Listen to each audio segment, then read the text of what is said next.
Hello, everyone. This is Michał Baranowski. It's wonderful to see you all joining us for conversation with Deputy Assistant Secretary George Kent. I'm joining you from Warsaw, Poland, and my colleague Jonathan Katz is with Mr. Kent in Washington, D.C. Here in Warsaw, we are just 350 miles for our American friends and 500 kilometers from Minsk, where the events over the last weeks have really shaken us all here in Poland, in Europe, and certainly in the US. The violence against protesters, the people that have been disappeared, and really a stolen election by Alyaksandr Lukashenka has shaken the conscience of the transatlantic community.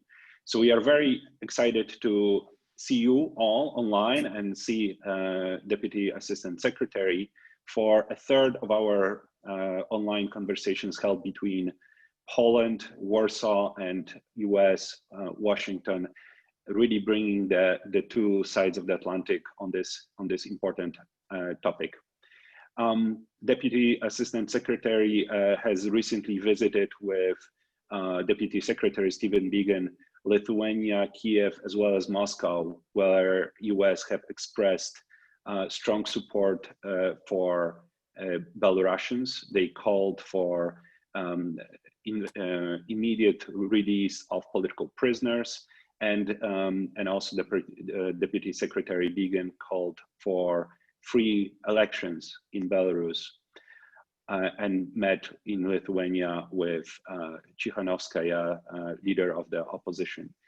We are here today to hear from the Secretary his assessment of the situation in Minsk and across Belarus, his and US government's position, and also we'll discuss about the way forward for this difficult yet very inspiring at the same time situation in our neighboring country. Let me first pass on the mic to my colleague in Washington, D.C., Jonathan Katz, to conduct a conversation with Secretary. Thank you. Yeah. Michał, thank you so much, and thanks for joining from Warsaw. This is such an important issue, important transatlantic issue. I think maybe about 6 to 8 months ago, we couldn't imagine that we'd be sitting here having this conversation and the changes that are taking place. And as I said, my heart goes out to the Belarusian people who have really been incredibly brave over the past several weeks. We're now in the third week of protests in Belarus, but we're especially pleased to have Deputy Assistant Secretary Kent join us again at GMF, who's been a senior diplomat, who's also had diplomatic postings in Ukraine and Poland, and a number of other places, across Europe, Eurasia. So thank you so much for joining us. One thing I did want to do is just a tiny bit of housekeeping. Obviously we can't see all of you participating today, and we want to thank you on both sides of the Atlantic for joining and for joining us today. But what we would like you to do is to ask and pose questions to Deputy Assistant Secretary Kent. And so there's a Q&A function in Zoom, and I see some people have already started to ask some questions. So please do so throughout. We'll have a Q&A session with Deputy Assistant Secretary George Kent. But first, what I wanted to do was obviously sort of in the introduction, it was pointed out that the US government has been quite active over the last several weeks, even before the elections took place, to where you are today. There's also a long history of engagement, both with Belarus, but also with Belarusian civil society, independent media, engagement over a number of years. And the US relationship with Belarus has gone through many ups and downs. And I know that from my days within working in the previous administration. But in this case, this is really historic and also a complicated situation, given not only the challenges of a 26-year dictator or autocrat who's been in power for quite some time, and a population that seems to suggest they want to move forward. The statements from the US government have been clear about what took place during the election, a faulty election, also the need for what seems to be a new election, but a political process to move away from violence, any repression, to to obviously to ensure that any political prisoners are released, and then also that there is media is allowed to continue. We know that there has been a stifling of media, including focused on international broadcasters, including RFE, where you have journalists and others that have been targeted. So it's an incredibly serious situation. And because of the recent visits that you've taken, I think everybody is very interested also in hearing how U.S. policy is progressing, what it looks like today. We also have an American citizen that is in Belarus too that I think there's deep concerns about, including statements within the past day or two from the State Department. And so if I could just turn it over to you, and again, appreciate you taking time out of an incredibly busy schedule to be here on a difficult, challenging subject. And obviously, as my colleague in Warsaw pointed out, this is not just a U.S. issue, it's a transatlantic issue as well, especially for those neighboring countries that are bordering, that border Belarus, that are impacted, that are receiving Belarusians who are fleeing and leaving, who are under great duress and are taking on some additional burdens as well. So if I could send it over to you, George, to maybe just to kick us off and sort of discuss where things stand from the U.S. side. And again, thank you for joining us. Over to you. Thank you, Jonathan. Thank you, Michał. It's nice to be back on German Marshall Fund Zoom. I think this springtime we were talking about all 6 Eastern Partnership countries. Somebody ended at the end saying that we probably could do a separate session on each of the 6 Eastern Partnership countries. And we're back here talking, I would imagine, nearly exclusively about Belarus.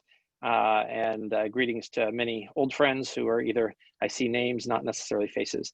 Last time I remember there were a lot of questions. I think by the end there were over 70. We didn't get to all of them. So I will try to keep my introductory comments short and brief and allow for the maximum extent of, if not back and forth, at least a conversation driven by the questions that are asked.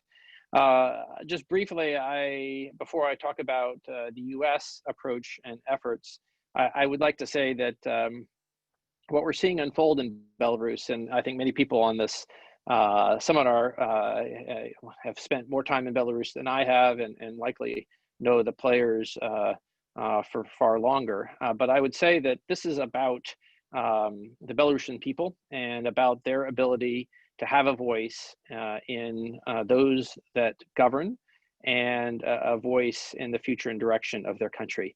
This is not about us. It's not about a geopolitical competition between East and West, or the US and Russia.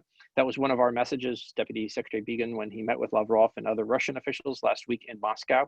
This is about Belarus and about the Belarusian people. And as Deputy Secretary Biegun said in his intervention at the OSCE on Friday in Vienna, this is really between a ruler and the people of a country, not a competition. And that issue that the US policy has never been looking towards asking Belarus to choose or expecting there to be a choice has been part of our approach consistently for 29 years. And that hasn't changed based on the events of the last month.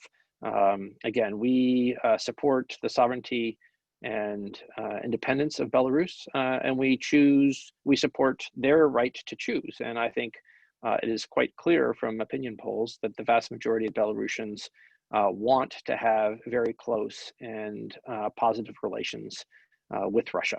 And that's not something that we either challenge or see as an issue. I think the issue, again, is the right of the Belarusian people to have a voice in the country's path going forward. What are US policy goals? And this gets into our diplomatic engagement in the region that occurred last week in Vilnius, in Moscow, in Ukraine, and at the OSCE in Vienna. I think it was distilled down to 2 points that Deputy Secretary Biegun made in his intervention on Friday at the OSCE. First and foremost, a release of all those unjustly detained, and an end to any additional violence. I think the events that occurred from the election, the eve of not before the election, but the night of the election through the 12th, shocked everyone. And it was the videos that came out, not just of the sound of people being beaten in the detention centers, but the bruising and still the numbers of people who are unaccounted for, I think really sent sort of tremors of concern, not just to the international community, but underscored for Belarusians the stakes that were in play. And second, as Jonathan mentioned, it is our belief that in giving the right the Belarusians have under their constitution, under the OSCE standards, the Helsinki Final Act, and the Paris Accords in 1990, as well as the UN Charter, the Belarusian people have the right to have a voice and choose their leaders in a free and fair election, which did not occur on August 9th. And so that goes to that second call for the people to have the right to choose their leaders. I would say that, so if our focus really is on the rights of the Belarusian people, fundamental freedoms guaranteed in their constitution and in international obligations by Belarus, in organizations like the OSCE, to which we all belong. And those include those fundamental freedoms of assembly and association, freedom of speech, and the importance of a free media, as Jonathan mentioned in his introductory comments. And so I think that goes to what US diplomacy is trying to do. And I would say it's to create space for Belarusians to have that voice and say in charting the future of their country. It's not for us to have a solution, for us to suggest or impose any path. That's not what our policy goal is and has not been. I think in terms of our discussions with the Russians in Moscow, in Vienna, here in Washington, and we'll be continuing in at least all three places, we've made clear what the consequences of overt intervention with force would be. That if they think the relationship, the US-Russian relationship, the last 4 years has been difficult, it can get worse. I think we have been clear also in supporting the OSCE as an organization to which both Belarus and Russia belong, as the natural facilitator for a dialogue between the authorities and civil society in Belarus. And the OSCE's mandates and its structures are ideally suited to address some of the issues that are in play in Belarus, whether it's the quality of the elections, whether it is the nexus of political freedoms and societal relations. I think that we feel firmly that the OSCE is the right organization because it brings everyone to the table, everyone has a voice, and normally the mechanism for addressing situations like this is so-called Troika, the current chair in office, represented by Albania, as well as last year's chair Slovakia and next year's chair Sweden. All three countries are willing to play a facilitating role. And I think US diplomacy continues to do what we should always be doing, which is engage in talking to all sides and all parties. That includes our dialogue with the government of Belarus in Minsk, in Washington, where they have an embassy. It is talking to representatives of Belarusian society in Belarus and those that are outside. And Jonathan mentioned that Deputy Secretary Biegun and I met with Sviatlana Tsikhanouskaya last Monday in Vilnius. And it also means talking to Russia directly, as well as allies and partners in Europe and other interested parties. I talked to the Japanese yesterday as a G7 member, also very much interested in events in play in Belarus. And I think that's, I'm sure there will be lots of questions about all elements of that. I would just conclude with a couple of other additional points. I'm sure there will be questions about the issue of potential sanctions. I think that the US will continue to talk to our allies and partners in Europe to coordinate possibly targeted sanctions for those that were clearly engaged in both the brutality, the violence against peaceful citizens and protesters, as well as the manifest fraud that was perpetrated on election day.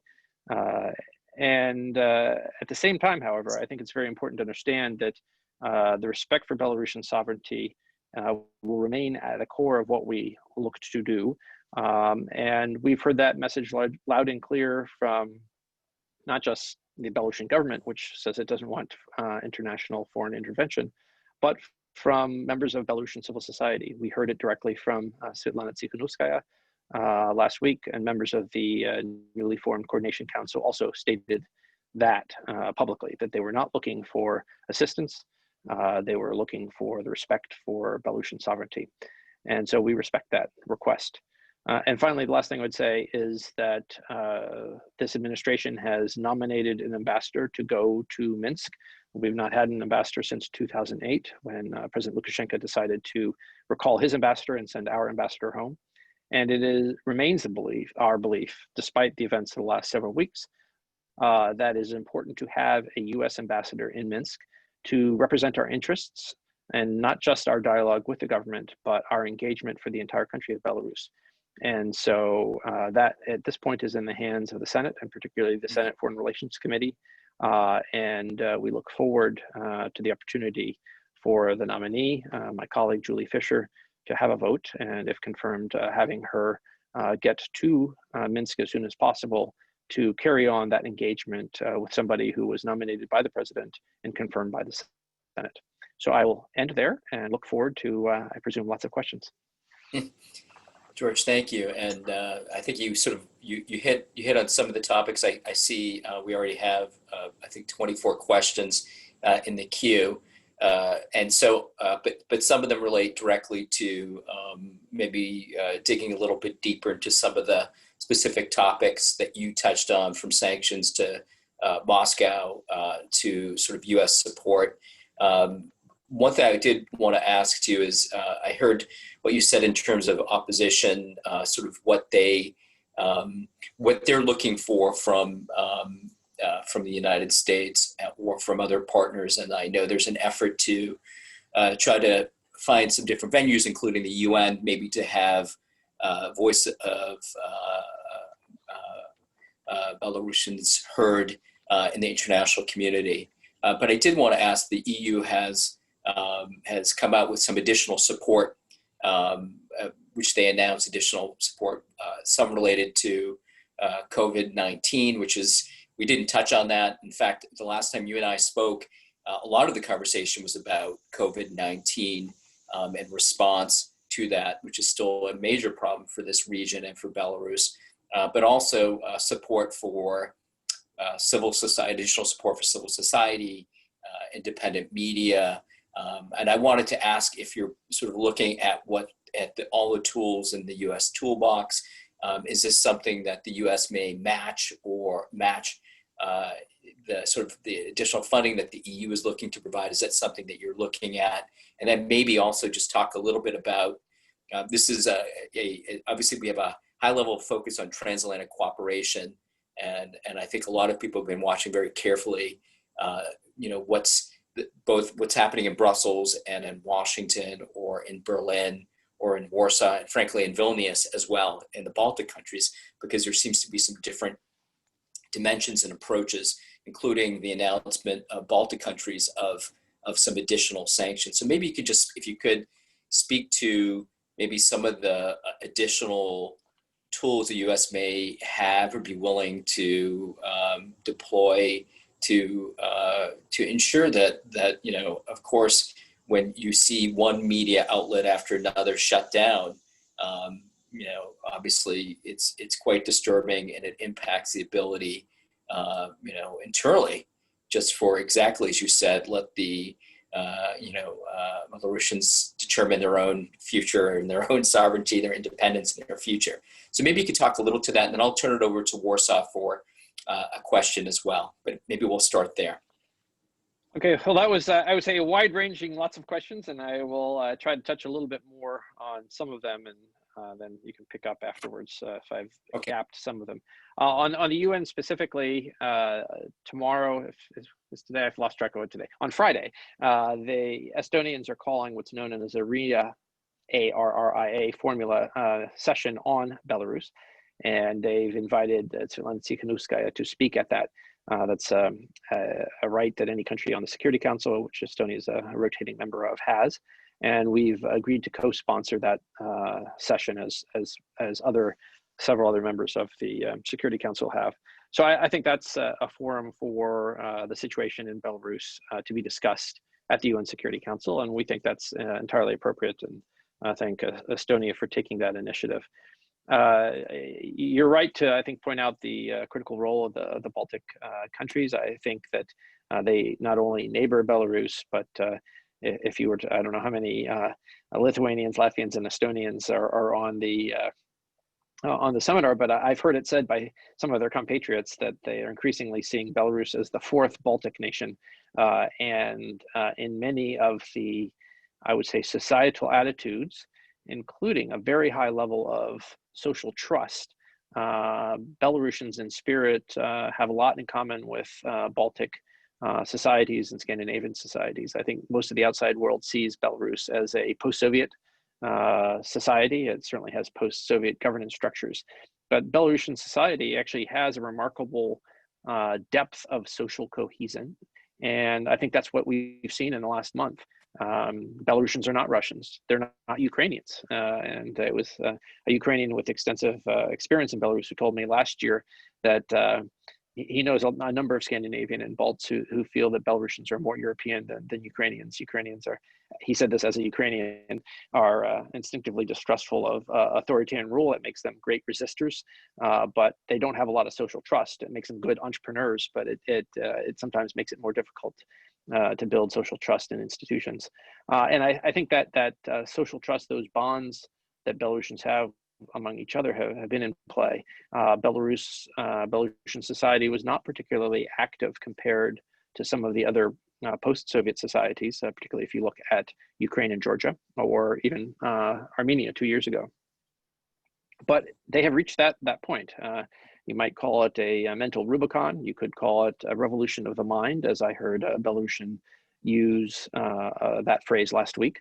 And I think the Belarusian people had reached the point where collectively they felt it was their determination to have their voice heard.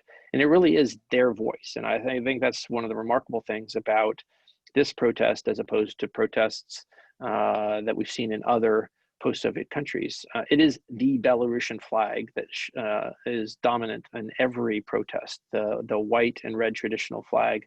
In Georgia, in Armenia, in Ukraine, in Moldova, you always see a smattering of other flags, the EU flag, other national flags. This is a Belarusian discourse. And again, that sense of social cohesion and unanimity comes into play, and really, I think, undergirds this moment where the Belarusian people have stood up, gone to the streets, and peacefully and politely, collecting trash, asked for their voice to be heard. So the Baltic countries, the 3 Baltic countries earlier this week did come out with a list, I believe, of 30 names that they are sanctioning and denying visa and entry. Previously, Lithuania last week had a much more expensive list, 118. My understanding is the EU, which had a foreign ministerial informal last week in Berlin, is thinking of about 10 to 15 names. We're obviously talking to all of our friends and partners. The US never lifted sanctions in the way that the EU and Canada did. Once Lukashenko released all acknowledged political prisoners 5 years ago, the EU lifted all of their sanctions in 2016. Canada followed in 2017. The US started a path of normalization of relations, but we never lifted all of our sanctions that were imposed after the passage of the Belarus Democracy Act and the fraud in the 2006 elections. And so there are, to this day, 16 key Belarusian figures.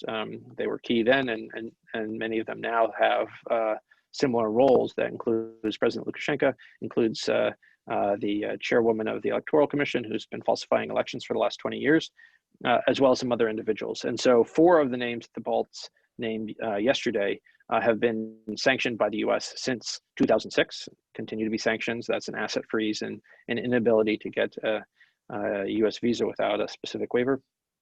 And we are considering targeted sanctions along with our European colleagues on those that oversaw both violence as well as falsification. And some of the names that we're considering were also named by the Balts last week. So I think there are different timelines, different national authorities. The EU authority takes some time to get the evidentiary packets together, as does the US Treasury OFAC office, which has our sanctioning authority. But we are proceeding on that path, and we're doing so in partnership with our colleagues. The EU does provide a lot of assistance. I think what they announced a couple of weeks ago was redirecting what they call direct budgetary support to the government, and then trying to redirect that to support of civil society. The US also is looking for ways that we can be helpful. Again, and we do want Belarus to succeed. We want it to succeed as a prosperous economy. It still is not in the WTO. We would like to see it remain sovereign and independent. And so we have no intent to punitively punish the country or the people of Belarus. And so how we can be supportive, I think the free flow of information is critical. So we'll look for ways of supporting that possibility. Supporting those who are fleeing violence and intimidation is something that I think that we share with our Western European partners. And I think Lithuania and Poland have traditionally been the places where Belarusians have sought refuge. And again, I think that we are taking a look at ways that we can be supportive of Belarus and Belarusian society as it works through this very difficult historic moment. And that also includes then the diplomatic engagement that we were supporting and engaged directly in last week. I'll stop there and turn it over to Michał. Thank you very much. Thank you very much, George. There is a lot of questions, and I will try to combine a couple that sort of follow on what you just said about also the flow of information. Both Valerie from Voice of America and Jamie Fly are making the point that Russia has been very supportive of Belarusian state-run media and are supporting Belarusian regime through hybrid measures.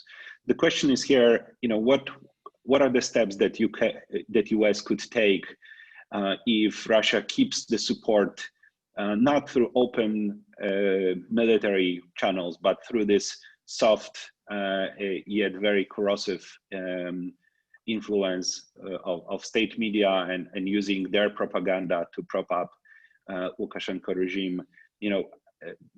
Jamie is here pushing a little bit also for this additionality of punitive measures that US government might want to take. But perhaps we could also talk for a second about, besides the sanctions, also some things that we can, as West and US government could offer the people on the ground who are increasingly denied access to information about what's going on in their country. Yeah, thank you, Ed. I think anyone who follows Belarusian media, and I can't say that I am following devotedly all the different possibilities, but it was clear when the Belarusian state broadcasting staff walked off the job several weeks ago and then were locked out, and plane loads of Russians came in and started, whether they were technical crews or hosts, it had the benefit of being transparent. I mean, I haven't checked the feed recently, but at least for the first couple of days, on state TV channel RT, Russia Today, its logo was superimposed over the Belarusian state TV logo. They were in the same place in the same part of the screen, but that's because the RT technical crews took control and were running the feed, and so it was a merger of Russian technology over the airways. And they also, just like there's the Queen's English or the UK English, and differences with North American English, there are differences between Belarusian Russian and Russian Russian.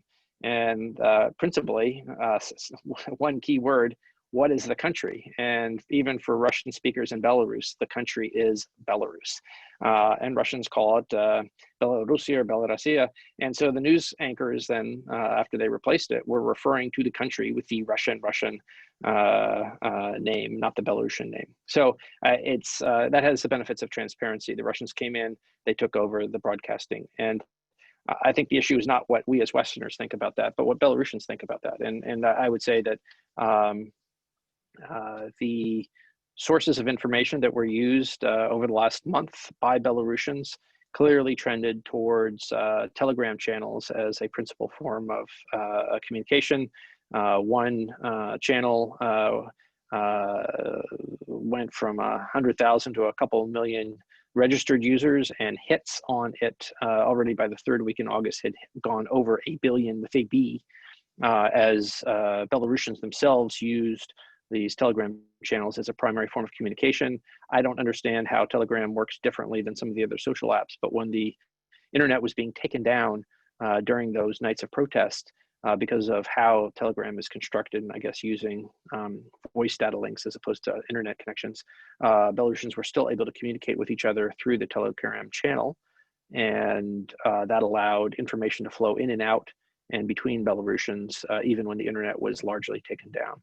So I think those of us who are maybe a little bit older and not as up on the most recent apps that are used in any particular country, we still have opportunities, I think, to work with colleagues who are engaged in broadcasting, and whether that's RFERL, Voice of America, BBC. I think there's been a rapid move towards digitalization and using the internet as a primary form of getting their programming out. Well, if the internet gets taken down and people can't access it to the internet, maybe you have to go back and return to broadcasting from broadcast towers. And so that's something that I think has actually happened in the last month.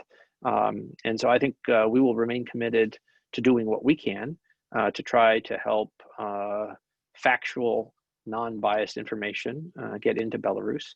And meanwhile, I think we're all playing catch up for the ways that Belarusians innovatively are coming up with ways of communicating with themselves, and coming up with tactics that, again, a classic non-violent approach to asserting their voice.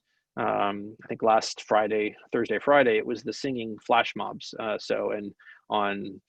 In between the subway trains, people would get on the platform, sing in marketplaces, outside theaters, and just making the point. And I think by videotaping that and putting it on these Telegram channels, signaling to fellow Belarusians that they're not alone and that there's solidarity, going back to that sense of social trust that I mentioned previously.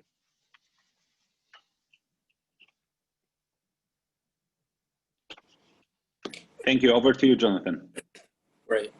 Thank you. So the questions keep piling on, George. I don't think we're going to reach the record of 70 that you held last time. I'll try to be shorter. A couple of sort of issues and I'm not going to name sort of everybody. I'm trying to consolidate these questions together. One is really about, and I think you referred to the conversations that, with the Russians or towards Russia at this point, and you mentioned obviously. Little Green Men is obviously of concern. What took place in Ukraine, sort of Russian hybrid aggression as well. So there's a number of questions here related to Russia and sort of Mr. Putin, and as to what maybe sort of building, if you can, on sort of what it might look like if Russia does X, Y, or Z. You mentioned military or which sounds to me more like what took place in Crimea or Eastern Ukraine.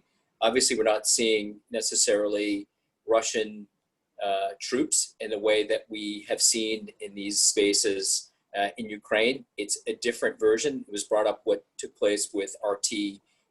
Some people call them scabs, or I don't know if that's a term that's used widely, but coming in to take over. There's a lot that has been written about security assistance, other types of advisors, as if they were already there in Belarus. And I guess so. A question really is relating to how it might look, what it might look like. A couple of questions are asking.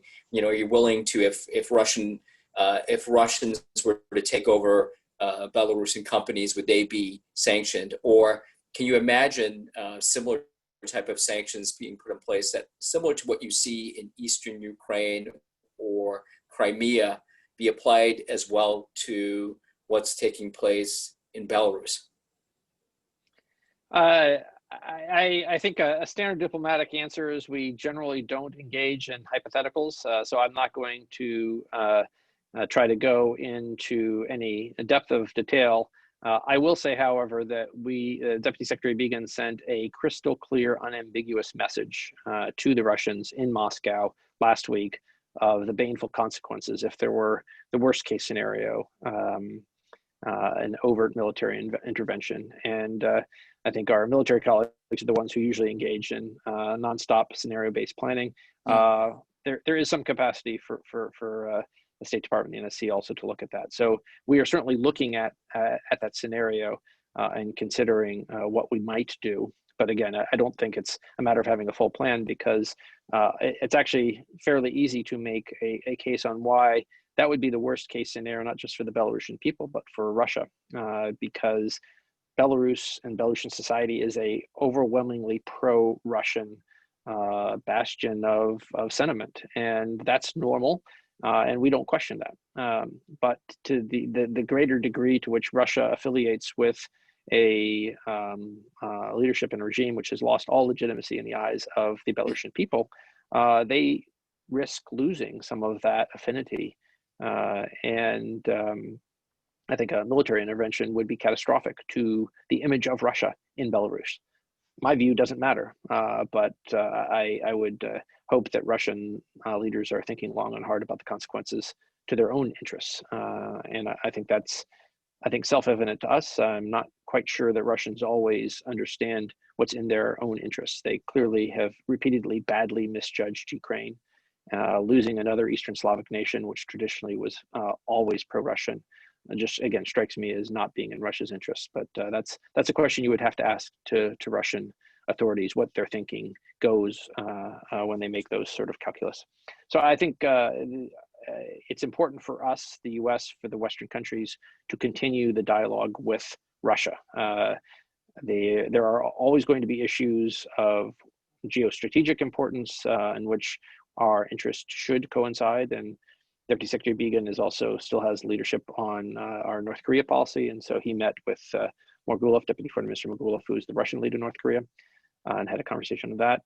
Clearly, the issue around arms control talks and strategic stability is an interest that both of our countries have, and that's a conversation that needs to continue. And Marshal Billingsley has the lead currently for the U.S. government, and he met Deputy Prime Minister Rabkov in Vienna 2 weeks ago, and that conversation will continue. And then obviously there are issues that touch more directly, and if you will, certain regions of the world, and that's not just neighboring countries to Russia like Belarus, Ukraine, or Georgia, where Russia occupies 20% of Georgian territory, 7% of Ukrainian territory, but in other issues around the world. So whether it's Libya, whether it's Venezuela, whether it's areas in sub-Saharan Africa. So we do have that political dialogue, policy dialogue with the Russians, even if we do not come to agreement. And that's important for us to continue that dialogue. Again, making clear that if Russia takes steps, they can box in any possibility for forward progress. And I don't know if one of the many questions that's waiting is references the breaking news this morning that Angela Merkel's spokesperson, Stefan Siebert, confirmed that German government, not just a hospital, has found traces of Novichok in Alexander Navalny's system. That's not good for not just one of the leading opposition figures in Russia, personally, for the nature of the relationship between the Russian government and its society, but the signal it sends to the outside world. And so I think despite interest in trying to have an honest, transparent discussion with Russians on certain policy issues, Russia frequently takes actions that complicate that path and that conversation. Yeah, thank you for that too. And I often think of whether it's Putin's policies versus Russia, and so separating that, whether it's in Mr. Putin's interest to do what he's doing versus Russians themselves, because we see protests in the East, significant protests, and obviously the poisoning of Navalny, which you mentioned. It is one of the questions that is there. So you preempted. I would just say for people who want more information, I would direct them to the Charité Hospital in Berlin and the spokesperson of the German Chancellor, because they're the ones who have standing to make any further comment. Absolutely. Can I just on sort of sanctions as well? One question that came in was about sort of the existing sanctions under the Belarus Democracy Act. And I know we actually have, I think, one of the participants on, a couple that may have been the authors of that back in the day. I'm not surprised. So what I think one of the things is asking whether or not whether sanctions relief is still happening. I know it was partial relief, something that sort of is announced every several months. And is that something that partial relief, is that, maybe I missed it, is it suspended? Will it be suspended? And how are you approaching that partial lifting? What I would say is that the current sanctions that are retained, that were imposed in 2006 initially, do pertain to 16 individuals and 9 companies. We've not lifted the sanctions on those 16 individuals. In terms of the 9 companies, the main cluster, I think 6 of the 9 countries are either Belneftekhim, the state energy company, and or its subsidiaries.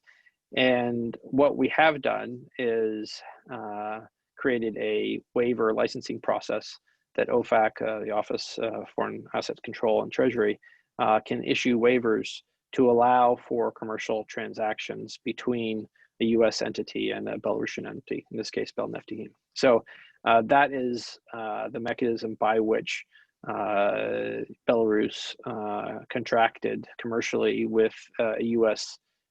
Oil producer earlier this year, and basically bought 2 shipments of U.S. crude, or U.S. Canadian crude from North America, that was shipped through the port of Klaipėda in Lithuania to Belarusian refineries. And that was part of the Belarusian strategy to get away from 100% oil dependency from Russia in the wake of last year's, shall we say, junky crude oil accident that caused reportedly $100 million to the Belarusian refineries. And that was a conscious decision by the Belarusians to diversify. This year, they've bought oil from Azerbaijan, from Saudi Arabia, from Norway, and the U.S. And so that waiver allowed those transactions to occur. At this point, we're not suspending those waivers. I think we'll just have to see how the process goes forward, both the course of events in Belarus, but also whether Belarus will continue to contract from those diversified supplies. President Lukashenka did make some comments, I think earlier this week, after the Baltic countries imposed their sanctions. He said, "You sanction us, we can sanction you." And instead of trading through Baltic ports, they will ship some of their exports through Kaliningrad Russian ports, which the Russians have been pushing them to do. So those, Belarus is a sovereign country. It can make its decisions either on a commercial or non-commercial basis, and we'll continue to examine our options, keeping in mind that our intent is not to do harm to Belarus or the Belarusian people. So at this point, we're not looking at sectorial sanctions or additional economic sanctions on entities, considering that also affects the Belarusian populace, workers, many of which are expressing a willingness to risk their jobs by engaging in protest strike actions. Yeah. Michał, did you want to step in? Yeah, if I can jump in with couple questions that keep showing up, and you spoke to one of them to an extent, but perhaps you could elaborate a tiny bit. One is about Ambassador Julie Fisher, and there are basically 2 types of questions. And Angela Stent just asked in general if their plan is to still send her, but there was another question whether you think that the debate in Senate will in fact go forward because many or some at least see this as an acknowledgement of Lukashenko as a winner of this election, and sort of raising the diplomatic status of US representation right now seem not to be the right moment for some of the critics in the Senate. So one is around the question of Ambassador Fisher. The other one, if I can sneak it in as well, a very good question also from Sandy Bershbaum about the constitutional reform proposal, but more broadly, maybe about the end game. I mean, is this a serious attempt on finding a face-saving solution for Lukashenko to exit, or whether this is just, in your opinion and in your view, a way of keeping him in power? But broader question is, what would the end game look like? Over to you. Thanks. So I would refer to my colleague Julie as an ambassadorial nominee. She has not yet been confirmed and sworn in by, confirmed by the Senate, sworn in by the administration. We certainly see the need for an ambassador still in Minsk. And as I ended my initial comments, the developments of the last month, I think, emphasize why it's important for the U.S. to have a voice and to engage the country. An ambassador is to a country, not an interlocutor to an official. And we are engaged in the administration, Deputy Secretary Biegun, and I, with multiple layers in Congress, key staff, key members, including the senators who, right after the week of the election, tweeted their concerns. And members of the Senate Foreign Relations Committee have a voice, and they have the right to express concerns. And I think as part of their oversight in the conversation between the Article 1 and Article 2 branches of government, we are looking to address their concerns and to make clear that we have a policy, we have active engagement, and we have intent to address their concerns as members of the Senate Foreign Relations Committee. So I think that conversation is ongoing, and we'll see how it ends up. The Senate is currently in recess. They come back after Labor Day next Monday. So next week will be a key week for hopefully moving forward. That remains our intent. And the second part of the question, so sorry, about after, besides the Senate and our intent, what was the Sure. The second part of the question, really a separate question, is about the proposal of the constitutional reform and whether this is a face-saving or maneuver, basically. If people have some time to read, I encourage you to check out the Belarusian Constitution. There are 146 articles. It's not particularly long. It's actually quite well written. It's hard to see what needs to be reformed in the Belarusian Constitution, actually. It guarantees many rights that have been violated over the last month. It makes clear that sovereignty resides in the people of Belarus. And so I believe that it's up to the people of Belarus to determine the form and content of their government as well as their constitution. Again, our position is that there needs to be a dialogue based on events of the last month. The Belarusian people are the ones who know how they chose to vote. They're the ones who are on the streets demanding that their voice be heard peacefully. And so I think really, as a number of countries have faced these moments, every country is different. Options sometimes run in parallel. And I think having a conversation between Belarusian society and the authorities is important to help the country move forward. And that is in our interest. And we're not looking to determine a final outcome. And sometimes compromises in the process of dialogue can lead different processes and formula in different directions than maybe the conversations first started. But I think our commitment would be to support what we see as the natural mechanism to help facilitate that dialogue. That would be the OSCE, since Belarus is a member of the OSCE, Russia is a member of the OSCE, and the principles that the OSCE embodies in all member states, participating states, have signed up to, touch directly on the events of the last month in Belarus.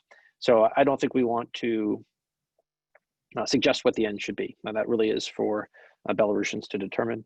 We do believe, however, that the Belarusian people deserve the right for their voice to be heard. And that normal mechanism, which is guaranteed in the Belarusian constitution, which probably doesn't need to be reformed, just needs to be implemented, would be a free and fair election where the voice of the people is respected. And the OSCE has the standard mechanism for independent international as well as domestic observation, and the standards to which all of our countries have agreed to adhere. And so that's, I think our focus really is on the mechanism and the principle of having the Belarusian people's right to have a voice in determining both their governance and the path forward. I have a two finger from Sandy. Since he cannot participate, I will channel him. He writes, but what's your reading of Russian view of a possible end game? So the Russian view of the end game as well. My read of the Russian view is that they were not expecting this to happen, and it caught them off guard in the same way that the events in Ukraine, Armenia, Georgia caught them off guard. And so I think they're considering their options. We made clear our concerns and our suggestions. They signaled by the end of the visit that they would consider our points and would get back to us. And so I don't think they had a clear path forward, because I do not believe that they anticipated the events of the last month. Thanks. Over to you, Jonathan.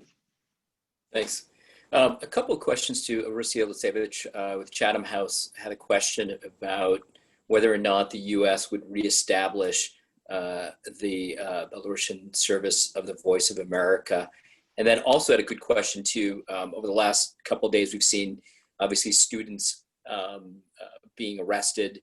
Obviously, now they're fleeing and because of repression. I think her question is also, how can the U.S. support youth that are fleeing repression right now? So two questions, sort of very specific questions about U.S. international broadcasting, VOA, Voice of America service in Belarus, but also U.S. support for youth, which we didn't touch on, but it's clearly, I think I saw an announcement that Lithuania is going to be providing X amount of dollars to assist these students that are fleeing. Yeah, I think those are both excellent questions. I do not speak Belarusian, but from my visits last year, I certainly understood it from my Russian, Ukrainian, and Polish, and it certainly was possible to have conversations where I was speaking Ukrainian and Belarusians chose to speak either Belarusian or Russian, and everybody understood everything that was being said. And yeah, I think that for Voice of America, for Radio Free Radio Liberty, the decisions of which languages and which platforms they use, I think is something that's worth re-examining. I know that the current time, chess time platform in Russian language over countries was an initiative several years ago, but I do think it's worthwhile re-examining. Obviously, there are resource implications, and there are also management philosophies, and VOA or VRL as a family do have an independent administrator, and they do have executive independence to make certain program decisions. But again, in this moment, it is at least worth discussing with those that have the authority. I would note, however, that at least Radio Free Liberty, Radio Europe has retained its Belarusian service, because I've gone online and read their reporting in Belarusian. Again, notwithstanding never having studied or speak in Belarusian. And in terms of the youth fleeing, yesterday was a tough day, supposedly the day of learning, going back to school, universities back to school. In the morning, I saw some of the video clips that were being posted on Telegram channels and rebroadcast on Twitter of university students marching. That did not surprise me at all. At the end of the day, I saw the videos from schoolyards where the Oman riot police were going in and hauling off kids and throwing them in vans and taking them off.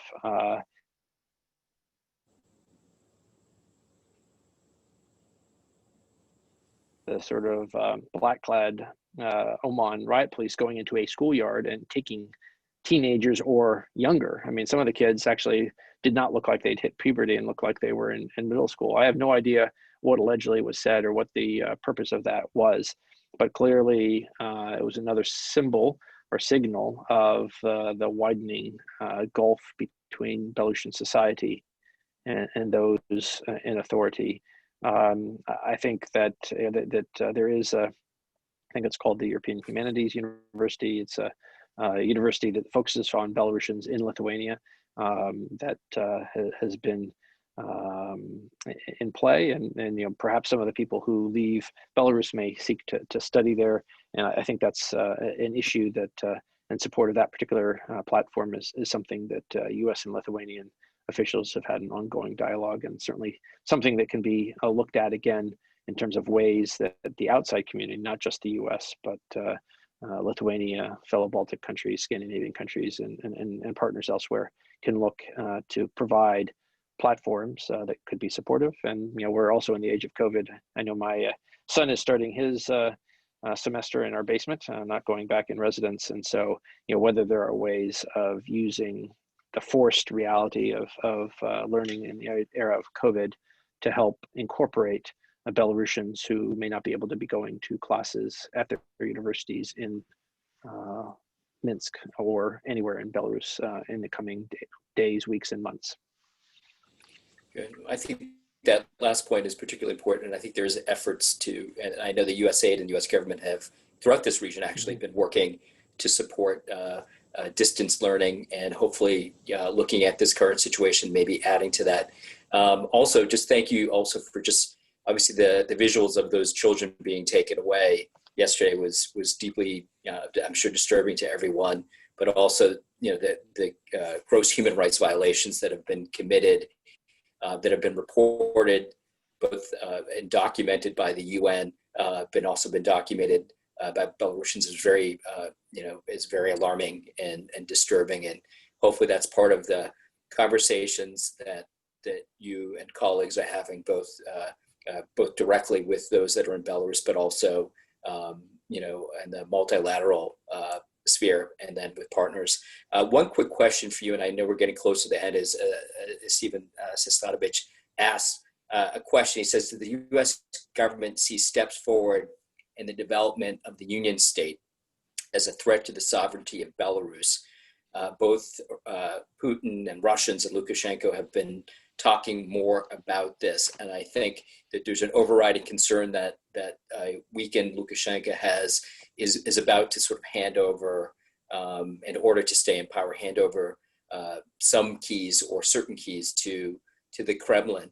So maybe if you could answer that question, because it goes to this whole issue about the end game, which Sandy Vershbow asked about, and how things are moving. And I think, as you mentioned earlier, how oftentimes it seems that the Kremlin doesn't always do things that should necessarily be in its best interest, but kind of rolls along in a similar pattern of activities that are taking place. So if we could ask you that last question, and then also one thing I did want to ask, and I apologize, we ended up with 42 questions in total. I'm sorry we won't get to everyone, but I know we have to keep to our time because of your schedule as well. Maybe just some final thoughts after you answer that last question. Do you want to add a couple of the additional questions just to get a range of the subjects that people were asking, and then I can try to wrap it up? One of the questions was about whether or not, for example, you expect sort of U.S. government ongoing programs that are taking place in Belarus. I know there's some strong support for economic growth programs that are, in the past I've seen that have been very important, particularly to sectors like the IT sector as well. So a question about whether or not whether the U.S. government will close down that programmatic activities, if that's going to happen. Some additional questions also related to Navalny. I know you answered this question, but whether or not there would be consequences, U.S. consequences for this if you determine that the Kremlin is responsible for the poisoning, whether or not there will be some reaction to that, whether it be punitive or not, and maybe sort of a better understanding of why. And I know, George, that your sort of your sphere is sort of, you're not necessarily the desk focusing on Russia, but why is this happening now in Russia, and is there any correlation with what's taking place in Belarus? So those are a few of the questions. Michał, I don't know if you wanted to add anything based on what you're saying. Okay, so why don't we, George? That's a lot to ask you in a very short period, but sure. Well, I'm sorry. Maybe the last. Yeah, I was gonna say on the last one, maybe you can invite my colleague Chris Robinson, who was talking to our colleagues in the sort of Quad German, French, and UK while we were having this conversation. You can have him possibly come and talk about U.S.-Russian relations at the current moment. I think, yeah, speaking of Russia again, someone asked about the end game of the Union State. Now that's part of the conversation between Russia and Belarus.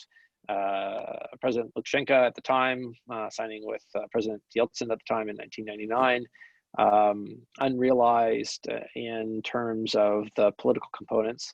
And this is an issue that the two countries have, again, a very, very close relationship. But I don't think that President Lukashenka wants to go down in Belarusian history as the first resumed governor of the gubernia of Belarus. And I think his actions over the last couple of years, including his negotiation with the Russians, made that clear. But I don't think we have any insights on, I think, the half dozen conversations that Lukashenka and Putin have had over the last 2 weeks. So I think that's something we'll continue to monitor, but it's I think, something that we don't actually have a voice. These are two countries, these are two sovereign nations. We do support the sovereignty and independence of Belarus. And I think the Belarusian people at this point would have a voice and a say in terms of the future direction of their country. So I think that ultimately, going back to my first point, this is not about any sort of East-West competition. It is not anything about a US-Russia geopolitical competition for influence. This is a story that's playing out in Belarus, where the primary actor is the Belarusian people, who have taken to the streets peacefully to claim a voice in the future of their country, not in a geopolitical construct, but really sending the signal that after 26 years, whatever the actual or implicit social contract between a longtime leader of the country and the people is no longer in effect. And that was very clear with the sentiment of Belarusians heading into the election process. It's very clear on how they responded and the places where the votes were accurately counted, not falsified. And it was clear by the hundreds of thousands of Belarusians who've turned out on the streets peacefully to demand the right for their voice guaranteed in the Belarusian constitution, in the OSCE founding acts and charters, the UN documents, for their voice to be heard in determining how the country and they are governed. And so I think our focus should remain on that dynamic, on the right of the Belarusian people to determine their own future. And to the extent we can facilitate that process, whether it is through the good offices of the OSCE, whether it's to create space for Belarusians to talk to each other, to try to make clear the consequences of overt intervention, and to the extent we can be supportive of Belarus, that will be the framework elements of our approach. And then, look for the different instruments to be supportive, and also when there's behavior that needs to be held to account, particularly the use of violence and fraudulent conduct of elections, to look to hold those people by account.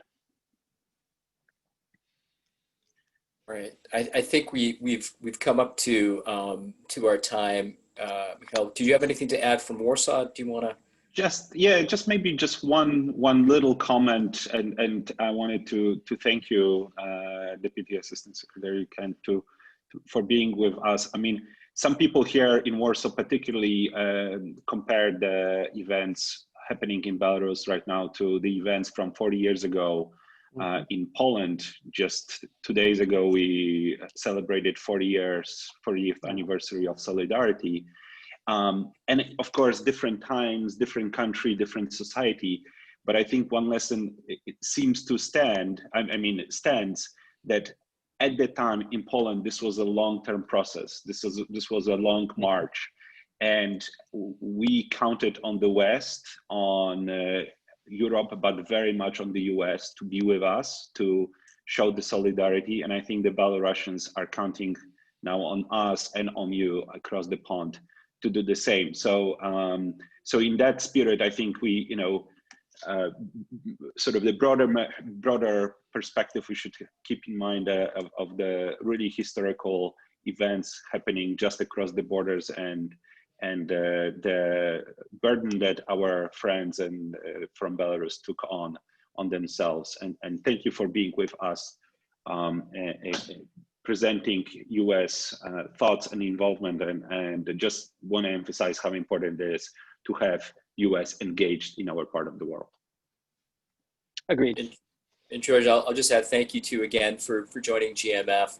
And I can only echo what my colleague said, and we look forward to to the next conversation, and I think everyone will be watching very closely what you're going to be saying, what Deputy Secretary Biegun will be saying, and administration officials in the coming days. And I know Congress is headed back into session, so I guess maybe we'll have some answers about the ambassador also, sort of their reaction, including there's been several iterations of the Belarus Democracy Act, as you know, and so I think they've already been weighing in, so it'll be interesting to see, and we'll be following closely. And mainly, we thank you again for joining us, and we look forward to our next conversation.